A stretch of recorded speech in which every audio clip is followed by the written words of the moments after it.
two things on the table. One, the point that Leila raised earlier on about youth, the Gen Z, and their role in this election. And then the points made by Honorable Rotimi Adebare. I mean, for the youth, I'm happy for them to get involved in anything they want to get involved to, especially politics. I mean, including politics. And I think they need to learn that from the onset, out of 18 candidates, only one is going to win. They need to continue to believe that you do not vote for people because they can win. You vote for people because they should win. You don't start from the fact that I'm going to vote for this person or he won't win. No. They need to discover a sense of self where your one vote, you hold on to it very jealously. And you know that your vote, I have voted against people before and I framed my vote, knowing that the day will come, I'll say, oh, that day I voted against you, I voted for you. You know, they need to value self that much. You see, but above all, for a country like Nigeria, I would want our youth to move away from believing that politics is the answer to everything. I would want our youth to acquire skills, and develop their skills in art and science, in innovation, in business and trade, and then become solution finders for the problem of the country.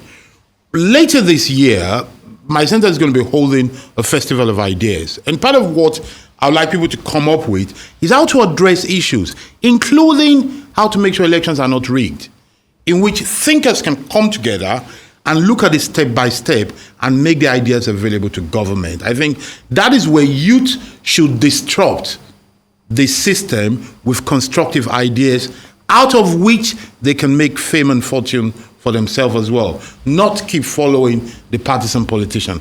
Politics is very important, but it's not the beginning and end of the world. You know, life continues and many things happen. Systems and countries that rely so much on politics are systems that do not have great minds to think. And there's one thing that we need to say, where we need to understand that we really need to get out of where we are, is that Nigeria has a strange story of individual triumph and collective tragedy. Because if you go to courses around the world where they treat things like corruption, where logistics are treated, people with Nigerian origin, they actually excel because they know problems.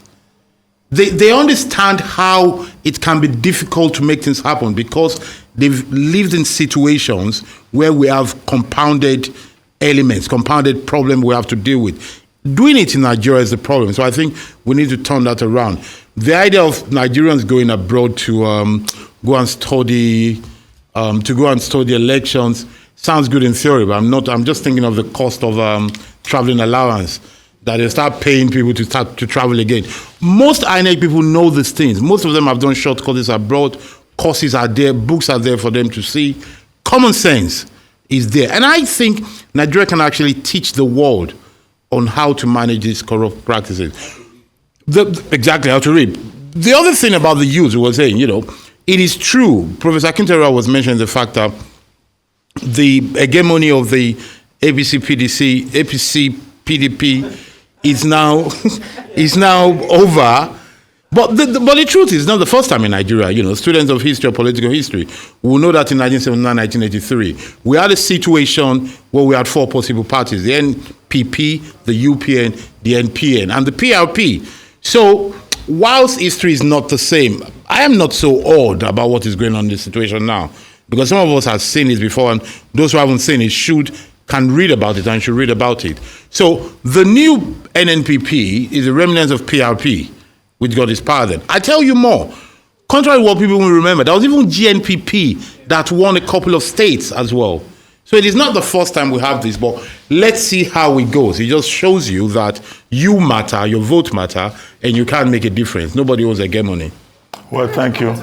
Yes. Well, we have to bring in the guest who is ready in the Abuja studio, and his name is Afolabi Adekaya Oja, who is a researcher and development analyst at the Center for Democracy and Development, CDD. Good to have you on the program, Afolabi Adekaya Oja. We've been waiting, actually. Thank you for having me. Yeah, but here you are. Yesterday, the CDD issued a preliminary report. And then since then, there have been other developments. We have elections, rescheduled elections going on in 141 polling units of Bayelsa and also elsewhere in Delta State. The INEC chairman this afternoon declared open the collation center, and we're told that by 6 o'clock, that collation center will reconvene and will be officially open. There have been issues about portal, reporting of results, uploading of results in the INEC portal. As the CDD issued another report. While you tell us about that, before you joined us, Leila Johnson Salami, addressed the point about the role of youths in this electoral process on the basis of what we saw yesterday. Is that part of your report? If it is, please help us also address that. Thank you. So yes, we did release a preliminary statement yesterday. Part of what we had looked at was trying to get a very balanced response from what our 4,993 observers nationwide were able to report on, as well as our data clerks and our different fact checkers. So we were able to get a lot of responses in terms of the patchy states of when the elections opened across the different geopolitical zones. We were also able to get some feedback in terms of the performance of BVAS, which did have, though there was quite a high presence of BVAS nationwide. But then what we've also been able to look at is where there have been some logistical issues, where there have been some security challenges as well, and also trying to make sure that we can get as balanced a response as possible in terms of our response. We've also looked at inclusion. So the fact that, our response, our statement yesterday did make reference to the fact that quite a number of polling units did not have provisions for voters with disabilities. So trying to make sure that we can get a better handle on that going forward. And like you rightly mentioned, we have also noted the enthusiasm with which many Nigerians, especially younger Nigerians, came out to vote yesterday. And in spite of different challenges, whether weather-related or logistics-related, they stayed out and they made sure that they could get their votes counted, that they really took part of the process. And really that is the biggest silver lining in terms of the entire election process. Now, one thing that we are actively working on is, and we did issue a statement in this regard yesterday, in calling on INEC to ensure that the voting took place, especially in areas that it did not take place yesterday, and in ensuring that as much as possible that they are very upfront and clear in terms of the uploading of the results on IREV. That is one of the biggest issues that we have been tracking, and we do know that part of the momentum and goodwill and also optimism that INEC had coming into this election was due to the expected advance of technology and the fact that this would help to ensure a much more accountable process. So we know that the results are set coming up. We're hoping that it's done at a much more faster pace, and we're expecting to get more clarity on that, especially when the collation center opens at 6 p.m. Okay, so two questions here. Firstly, what is the CDD's current conclusion on how things have gone so far based on the information that you've just provided us with? And secondly, collation starts at 6 p.m. like you just mentioned, which is in about 30 minutes. What will your observers be looking out for as this process goes on for hours and hours, if not days and days? So our preliminary statement really does look at the fact that around the board that there were areas of improvement, but then there were definitely areas that needed to be highlighted. So we do mention the fact that across the different geopolitical zones, the starting time was quite sketchy and was quite disparate. So that's something that we're actively looking at.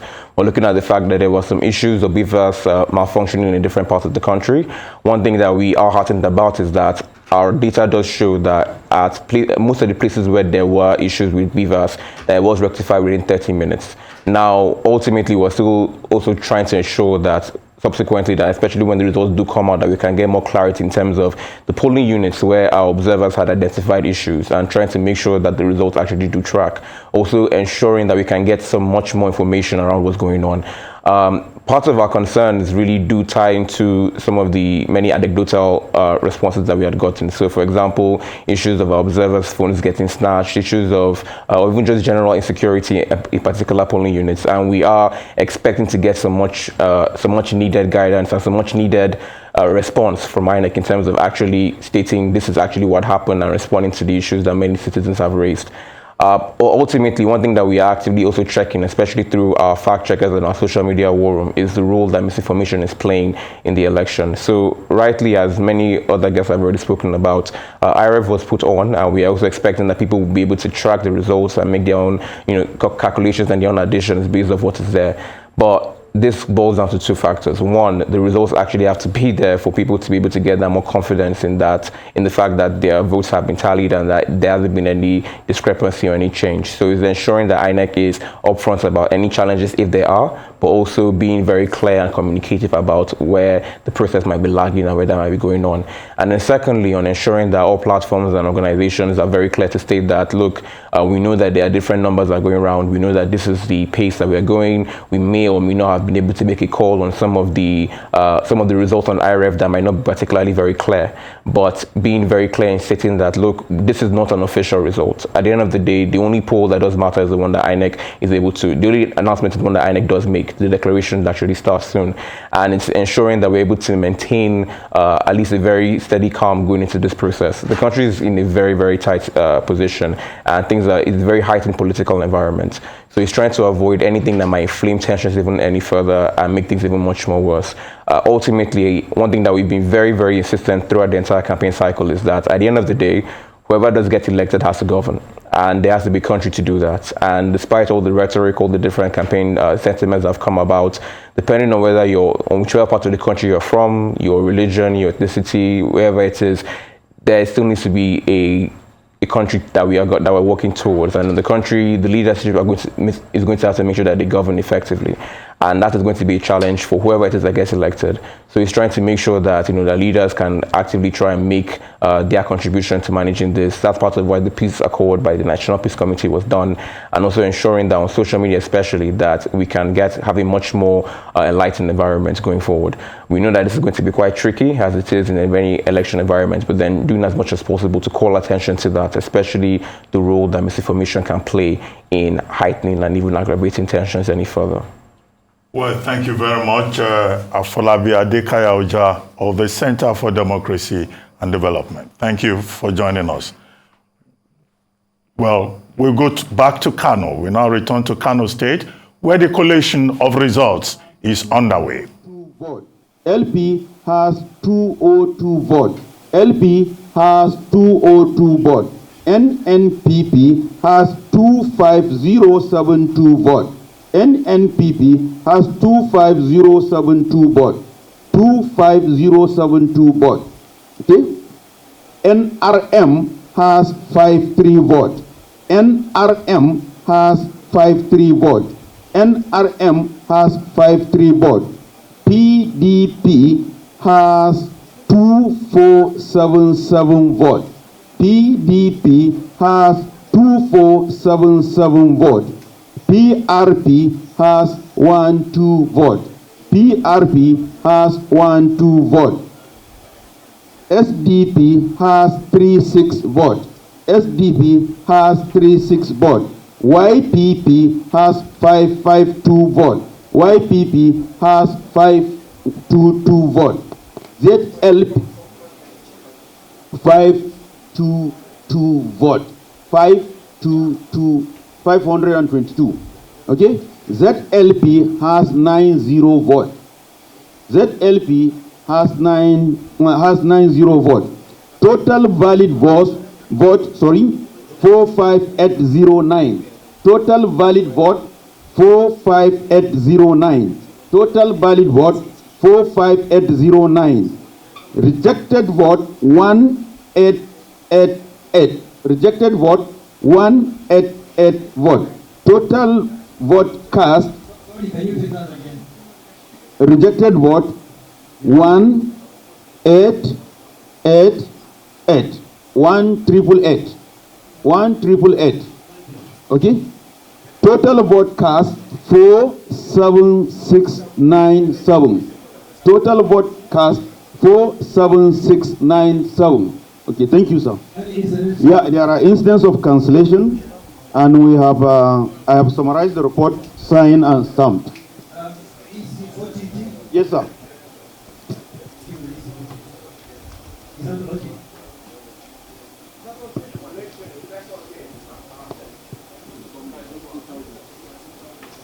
one. This is what you want to talk about. This is what you are supposed to see the total area. This is the what the total what? 5? Okay.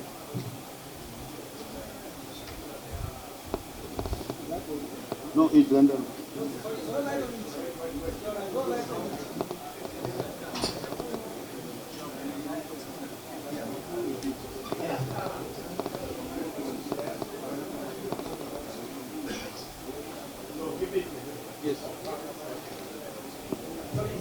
Next. Okay.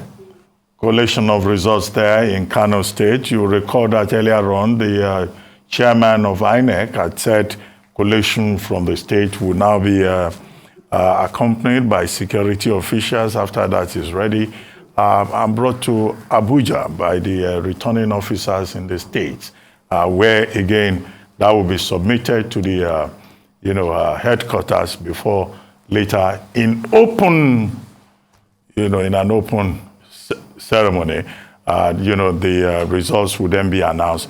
And he had made a point that the entire process will be transparent.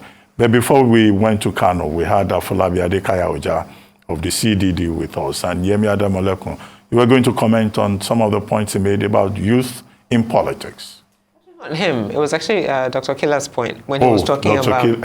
Professor Kila. Yes, when he was talking about how young people shouldn't pay too much attention to politics. I think the narrative for young people in Nigeria now is that they don't engage in governance. So not necessarily because they're trying to be politicians or see politicians as being into politics as a route to anything.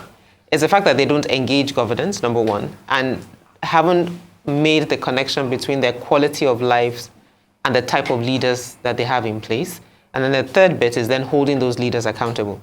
So this election was around, as Leila said earlier, post-EndSARS, young people kind of deciding that they want to pay attention, deciding that in some ways they don't like the people that represent them and wanting to change them. And I think to your point again about Mr. Rotimi, who seems to believe that if people saw how elections worked in other countries, they would behave differently. I mean, there have been quite a number of travel tours that INEC officials have undergone. And INEC officials have also gone as observers to other countries to observe the elections. So I really don't think that's the issue.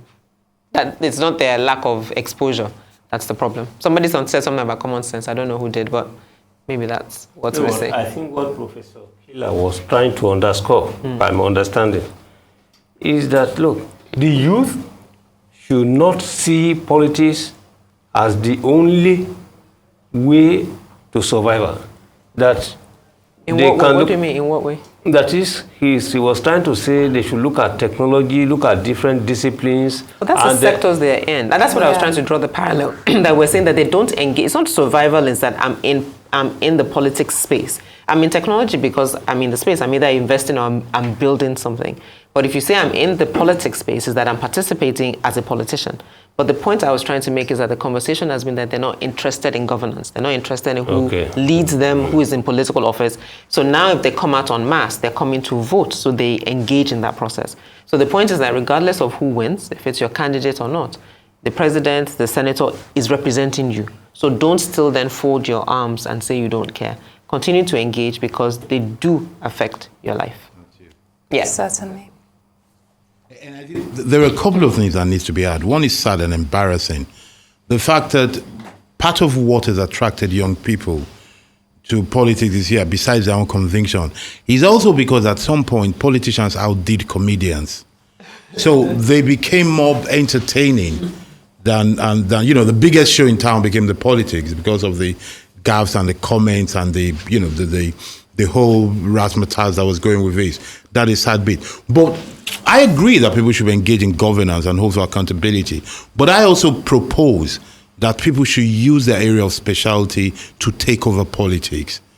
You see, my idea is that the people in technology should use technology to become more important than politics. The people in arts should make their arts bigger than partisan politics and go on. So, for example, in this country, and it's a sad state, undergraduates and graduates, most students, if you ask people, most Nigerians, who's the president of the Science Academy of Nigeria, most people have no clue. They don't even think about it.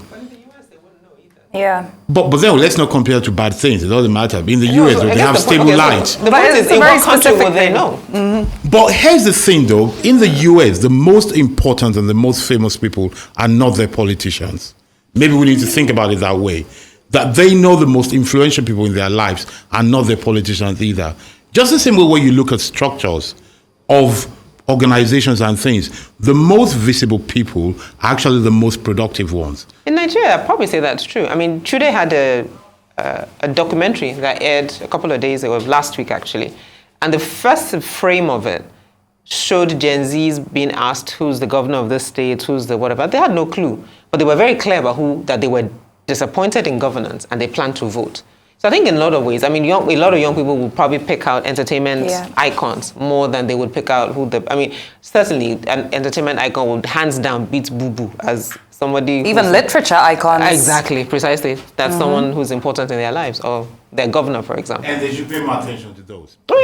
Whilst holding governance, that's the point. Exactly. But you see, Let's put this thing back on the table.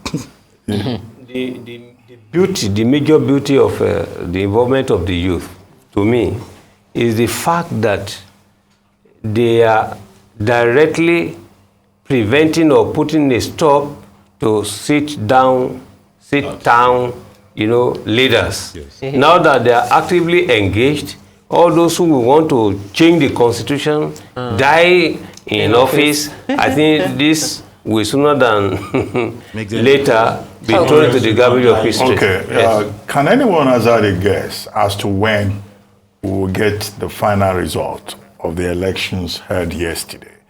Now that INEC is just going to start collation of results at 6 p.m. today. Some polling units still have Hopefully, Haven't finished. some polling units are still there. In some parts of the country, some people are still saying they've been disenfranchised. The election should be rescheduled. In Edo State, a certain election has been moved to March 11. So when I will... And in Enugu as well. The senatorial candidate that Oh was yes, killed. That's true. In Enugu East, that is. So when are we likely to have the results? Despite the fact that INEC told us before now that the collation will be done quickly and within the shortest possible time. What could that shortest possible time be? Because if we don't get the results early, the country will be No longer at ease. we'll be in a fix of uncertainty. There will be a cloud of uncertainty hanging over the election. Objectively, Yes. based on the dynamics that you have identified yourself, no one can sit down here and give you a good answer. But I will submit two possibilities. The Jimmy Cliff approach. In his song, he talks about time will tell. Now, the Peter Obi approach is look, all these things, let God, yes, you leave it to God. Because as it is, the likelihood of the election even being cancelled, the 1993 way, cannot be set aside with Prof. I'm coming. Yes. Prof, we just talked about tension, no longer at ease, Prof, uncertainty. you are a church leader. Church leaders are supposed to be optimistic. And today is Sunday. Yes, church mind. No, on a Sunday. Church mind. You were in church today, Prof. Yeah, you see. Please, in the spirit of the season. In the spirit of the season, you tell the truth. The way you are looking at it. Yeah, that's the problem. You see, when you have all these problems, when discussion started yesterday, you interviewed Tietie. Tietie presented a very good scenario that INEC started well, the area is cool, come and collected, no problem, etc. But in the afternoon, now the tension began to grow little by little. And as of today, you can just imagine, someone said, I don't know whether it's in the southeast, said they will die, all right? That they will vote, they must cede to this issue. So when you look at people determining now that here, thou shalt not prevent me from voting, and they are bent on engaging in the worst scenarios. You cannot set that one aside and then be asking God to come and help you. No, you must deal squarely with the root problems. That's the issue. But may God help us. There you go. Amen. Amen. Well, Yemi Adamolekun, do you share Prof's view? I do, but I think patterns, I was just looking at historical patterns. I was trying to pull up, there's an infographic that the cable did showing how long it took over the last 3 elections. And my call will be Wednesday. But my call will be Wednesday. That's my call as well. Exactly. I think Wednesday. Wednesday. Wednesday. Doctor, what's your call? I'm not in the business of futurology. But maybe Professor Kila is. What can you find in your crystal ball? Well, I know it's not before tomorrow. Wednesday is a possible option between Tuesday and Wednesday. But I also think that I believe election is not going to be annulled. I think they're going to go ahead for 2 very simple reasons. All the people contesting, they share one thing in common with Buhari. They all want Buhari to go. Buhari himself wants Buhari to go. And there is no strong enough group that can hold the nation hostile against the general will. So I think election will go ahead. We'll get a new leader soon. Well, hopefully they won't prove me totally wrong. But that's what I think. And I think Tuesday, Wednesday, we'll get the result. And life will continue. Some happy, sad, but, c'est la vie. Well, we can't make any predictions, most certainly. No. But are there parting thoughts about the entire process so far and what we need to watch out for as we prepare for the announcement of the results and the next election, set of elections in 2 weeks' time? I think my comment would be around voter suppression. So we've talked about it in different formats.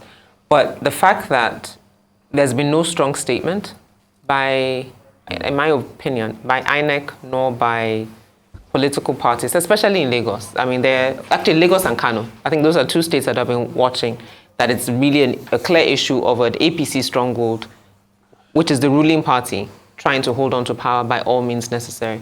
Because if nothing happens in the way that they've gone about it, both in terms of cancelling results in polling units, categorically stating that people of particular ethnic groups are not allowed to vote in a particular polling unit, that for me raises concerns for what that means for governorship elections. Because if at a presidential level they're able to do this and get away with it, when it's now the incumbent governor who is now either trying to hold on to power or trying to install a successor, it literally will be all gloves off if they're able to get away with what they've done on Saturday. And that's very worrisome. Prof, very quickly, as we begin to wrap up. Okay. Yes. So 2 profs. Professor Akitenwa. The younger one. The younger prof.